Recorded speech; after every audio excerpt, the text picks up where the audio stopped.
Morning. We've been chatting all hour with Bob McTeer. He is the former president of the Dallas Federal Reserve Bank.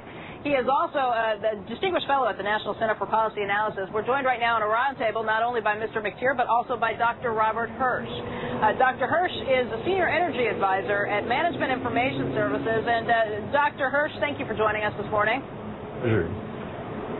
You know, we've been talking all morning long about energy prices, watching crude oil prices touch above $127 for the first time overnight. Leads a lot of people to start wondering about peak oil and the peak oil theory. You've been writing about peak oil for some time, so did you see this coming? Yes, we did. Not quite the way it's turned out, but this is not a surprise. You say not quite the way it's turned out. What's happened that's different than you were predicting? Well, I wasn't particularly predicting. I'm a student of this and have focused on what we do about the problem after it really hits.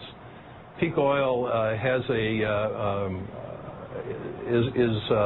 idea is that it would hit a sharp peak and then production in the world would hit a sharp peak and then drop off. And what's happened is that we've hit a plateau in world oil production, and that plateau has been ongoing since about the middle of 2004.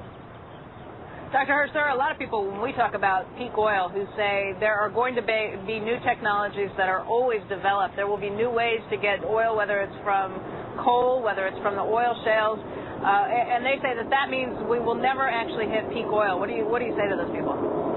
They're incorrect, and the reason that they're incorrect is that they don't understand the magnitude of the problem and how long it's going to take to bring substitute liquid fuels on and to introduce energy efficiency on a massive scale.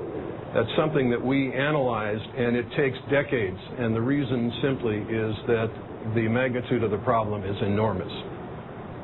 You know, Bob, I know you are not an oil expert, so I'm not going to try and pin you down on peak oil theory, but clearly inflation is something that consumers are struggling with as we watch these higher prices at the pump. You said yourself you paid almost $4 a gallon for filling up your car yesterday. Do you think inflation like this continues? If we have hit some sort of limits, does oil continue to climb? I think the oil price has a good bit of bubble in it. I can't imagine it staying at this level permanently. I think it'll go down a little, eventually go back up.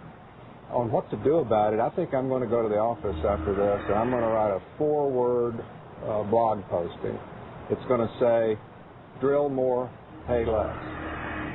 While we're waiting on alternative fuels, it's silly for us to put so many places off limits to drilling, while countries like Brazil can go out there and just do it and hit it big. We ought to be drilling more. Dr. Hirsch, what do you say to that? The idea that we should be drilling in places like Anwar and drilling offshore, would that solve this problem of a plateau in oil production? There's no single thing that's going to solve this problem because it's as massive as one can possibly imagine. And the prices that we're paying at the pump today I think are going to be the good old days, because others who watch this very closely forecast that we're going to be hitting $12 and $15 per gallon.